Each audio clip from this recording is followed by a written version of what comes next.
শীতকালে যখন পৃথিবীর বেশিরভাগ জায়গায় মানুষ ঠান্ডা থেকে বাঁচার জন্য ঘরের ভেতরে লুকিয়ে থাকে, তখন চীনের একটি শহর তার হিমায়িত নদী থেকে তুলে আনছে বিশাল বিশাল বরফের টুকরো। আর সেই বরফের টুকরোগুলো দিয়ে হাজার হাজার কর্মী -25 ডিগ্রি তাপমাত্রায় দিনরাত পরিশ্রম করছেন একটি অসাধারণ শহর তৈরি করতে।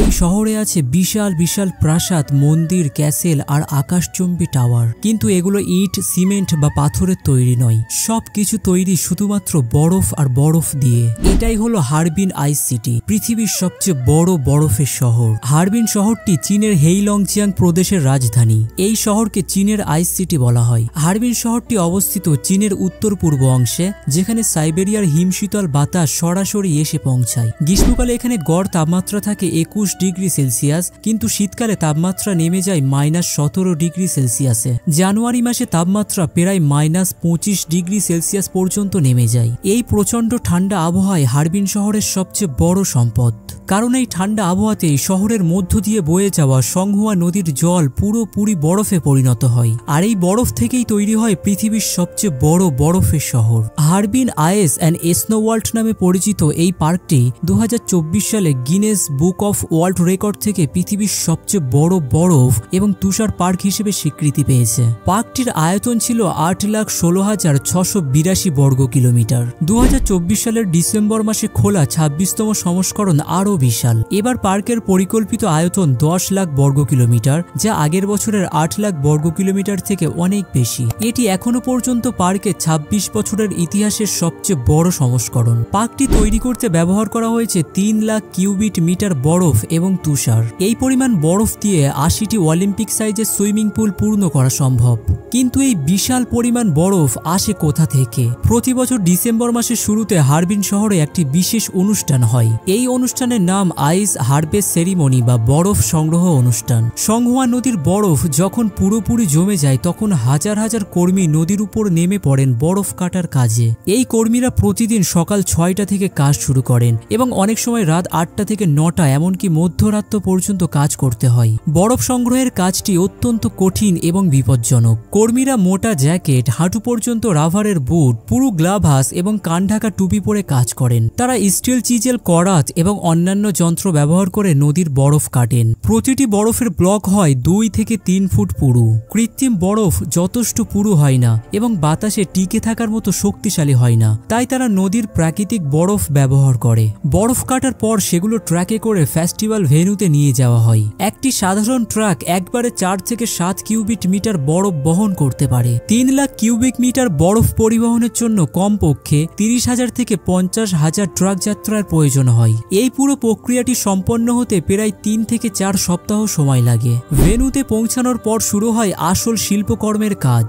শিল্পী এবং কর্মীরা বরফের ব্লকগুলো একটার পর একটা সাজিয়ে বড় বড় কাঠামো তৈরি করেন। তারপর ফাফড়া, করাত এবং অন্যান্য সরঞ্জাম ব্যবহার করে বরফ কাটে, পালিশ করে এবং আকার দিয়ে চূড়ান্ত ভাস্কর তৈরি করেন।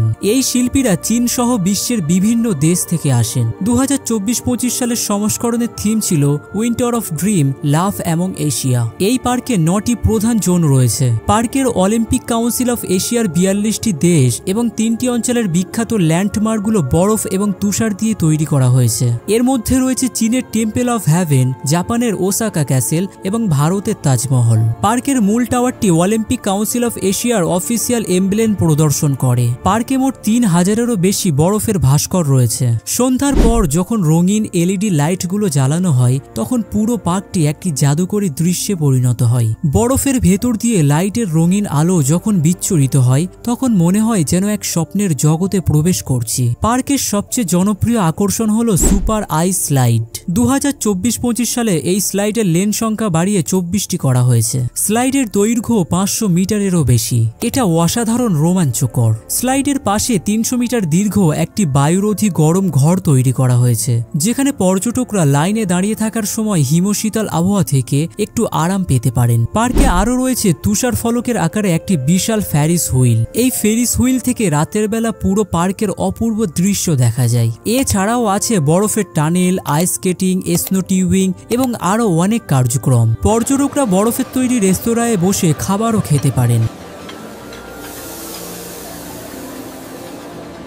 Harbin ice and snow world ছাড়াও হারবিন শহরে আরও বেশ কিছু বরফ এবং তুষার আকর্ষণ রয়েছে। সান আইল্যান্ড সাংহুয়া নদীর বিপরীত পাশে অবস্থিত একটি বিনোদন এলাকা। এখানে প্রতি বছর বিশাল বিশাল তুষার ভাস্করের প্রদর্শনী হয়। শীতকালে সংহুয়া নদীতে উইন্টার সুইমিং এর মতো অনুষ্ঠান হয়, যেখানে সাহসী মানুষেরা জমাট বাঁধা নদীর ঠান্ডা জলে সাঁতার কাটেন। Harbin international ice and snow festival 1985 সালে প্রথম প্রতিষ্ঠিত হয়। প্রতি বছর 5ই জানুয়ারি এই ফেস্টিভ্যাল আনুষ্ঠানিকভাবে শুরু হয় এবং ফেব্রুয়ারির শেষ পর্যন্ত চলে। শুরুতে এই ফেস্টিভ্যালে প্রধানত চীনা অংশগ্রহণকারীরা আসতেন, কিন্তু সময়ের সাথে সাথে এটি একটি আন্তর্জাতিক ইভেন্টে পরিণত হয়েছে। এখন এই ফেস্টিভ্যালে প্রতি বছর 1,80,00,000 দর্শক আসেন এবং 287 বিলিয়ন ইউএন অর্থাৎ প্রায় 440 কোটি মার্কিন ডলার আয় হয়। হারবিন শহরের জন্য এই বরফের ফেস্টিভ্যাল অর্থনৈতিক দিক থেকে অত্যন্ত গুরুত্বপূর্ণ। 2024 সালে হারবিন শহরের রেকর্ড 17,90,00,000 পর্যটক এসেছিলেন, যা পূর্ববর্তী বছরের তুলনায় 30%-এরও বেশি বৃদ্ধি। পর্যটন খাত থেকে আয় হয়েছিল 231.42 বিলিয়ন ইউএন, যা প্রায় 3,175 কোটি মার্কিন ডলার। 2024-25 শীতকালে 8ই নভেম্বর 2024 থেকে 28 ফেব্রুয়ারি 2025 পর্যন্ত হারবিন শহরে পর্যটক সংখ্যা বৃদ্ধি পেয়েছে 9.7%। মোট 9 কোটিরও বেশি পর্যটক এসেছেন। পর্যটন থেকে আয় হয়েছে 137.22 বিলিয়ন ইউএন, যা পূর্ববর্তী বছরের তুলনায় 16.6% বেশি। বিশেষভাবে উল্লেখযোগ্য যে আন্তর্জাতিক পর্যটকের সংখ্যা বৃদ্ধি পেয়েছে 94.2%। রাশিয়া, জাপান, দক্ষিণ কোরিয়া এবং এশিয়ান দেশগুলো থেকে প্রচুর পর্যটক এসেছেন। কিন্তু হারবিন আইস অ্যান্ড স্নো ওয়ার্ল্ডের একটি বিশেষ বৈশিষ্ট্য হল এর স্বল্প স্থায়িত্ব। এই বিশাল প্রকল্পটি মাত্র 2 মাস স্থায়ী হয়। ডিসেম্বরের শেষ থেকে ফেব্রুয়ারির শেষ পর্যন্ত হারবিনের তাপমাত্রা 0 ডিগ্রি সেলসিয়াসের নিচে থাকে, তাই বরফের ভাস্করগুলো গলে না। ছোট ছোট বরফের ভাস্করগুলো প্রাকৃতিকভাবে গলতে দেওয়া হয়, কিন্তু বড় বড় বরফের কাঠামো যেগুলো গলার সময় ভেঙে পড়লে বিপজ্জনক হতে পারে, সেগুলো নির্মাণ ভাঙার পদ্ধতি ব্যবহার করে ভেঙে ফেলা হয়। প্রতি বছর নতুন ডিজাইনে নতুন করে পুরো পার্ক তৈরি করতে হয়। এই কারণে প্রতি বছর লাখ লাখ মানুষ এই ফেস্টিভ্যাল দেখতে আসেন, কারণ তারা জানেন এই অপূর্ব সৃষ্টি মাত্র কয়েক মাসের জন্য এবং পরের বছর আবার নতুন কিছু দেখতে পাবেন। 2025 সালের ফেব্রুয়ারি মাসে হারবিন শহরে আরও একটি বড় ইভেন্ট অনুষ্ঠিত হয়েছে। 9ম এশিয়ান উইন্টার গেমস হারবিন 2025 চীনের বেইজিং। 2022 উইন্টার অলিম্পিকের পর চীনে অনুষ্ঠিত প্রথম প্রধান আন্তর্জাতিক শীতকালীন ক্রীড়া ইভেন্ট। এই গেমসের উপাদান হারবিন আইস অ্যান্ড স্নো ওয়ার্ল্ডের ডিজাইনেও অন্তর্ভুক্ত করা হয়েছে। হারবিনের বরফ এবং তুষার অর্থনীতি শুধুমাত্র শহরের জন্য নয়, পুরো হেইলংজিয়ার প্রদেশের জন্য অত্যন্ত গুরুত্বপূর্ণ। হেইলংজিয়াংয়ে প্রচুর বরফ এবং তুষার সম্পদ রয়েছে। এটি চীনের আধুনিক বরফ এবং তুষার শিল্পের জন্মস্থান। বর্তমানে হেইলংজিয়াং সাংস্কৃতিক পর্যটনের জোরালো উন্নয়ন করেছে, বরফ এবং তুষার অর্থনীতি প্রচারের জন্য কার্যক্রম পরিচালনা করেছে। হারবিনের কাছে ইয়াবুলি স্কি রিসোর্ট রয়েছে, যা চীনের অন্যতম সেরা স্কি রিসোর্ট। চীন স্নোটাউন নামে পরিচিত একটি জায়গাও এই অঞ্চলে রয়েছে, যা তুষার পর্যটনের জন্য বিখ্যাত। হারবিন শহরের ইতিহাসও বেশ আকর্ষণীয়। শহরটিতে রাশিয়ান স্থাপত্যের প্রভাব দেখা যায়। হারবিন আইস সিটি শুধুমাত্র একটি পর্যটন আকর্ষণ নয়, এটি মানুষের সৃজনশীলতা এবং প্রকৌশলের একটি অসাধারণ প্রমাণ। প্রতি বছর হাজার হাজার কর্মী এবং শিল্পী প্রচণ্ড ঠান্ডায় কঠোর পরিশ্রম করে এই স্বপ্নের শহর তৈরি করেন। তারা প্রকৃতির সবচেয়ে সাধারণ উপাদান বরফকে রূপান্তরিত করেন অসাধারণ শিল্পকর্মে। চীনা সোশ্যাল মিডিয়ায় হারবিন এই শীতে একটি ভাইরাল সেনসেশন হয়ে উঠেছে। অনেক পর্যটকের উইন্টার উইশ লিস্টে হারবিন এখন শীর্ষ স্থান দখল করে আছে।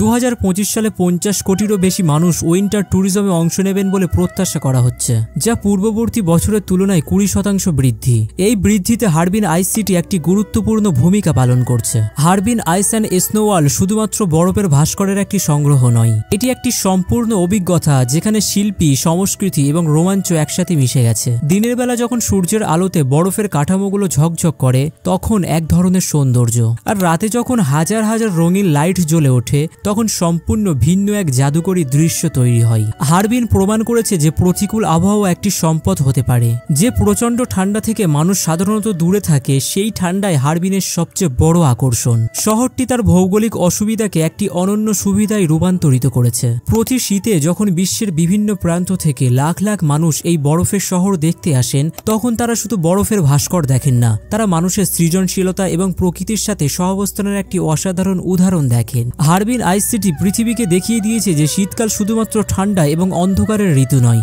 সঠিক দৃষ্টিভঙ্গি এবং কঠোর পরিশ্রমের মাধ্যমে শীতকালকে সবচেয়ে সুন্দর এবং রোমাঞ্চকর ঋতুতে পরিণত করা সম্ভব। এই বরফের শহর প্রতি বছর নতুন করে তৈরি হয়, নতুন স্বপ্ন দেখায় এবং তারপর গলে যায়, কিন্তু এর স্মৃতি এবং অভিজ্ঞতা লাখ লাখ মানুষের মনে চিরকাল রয়ে যায়।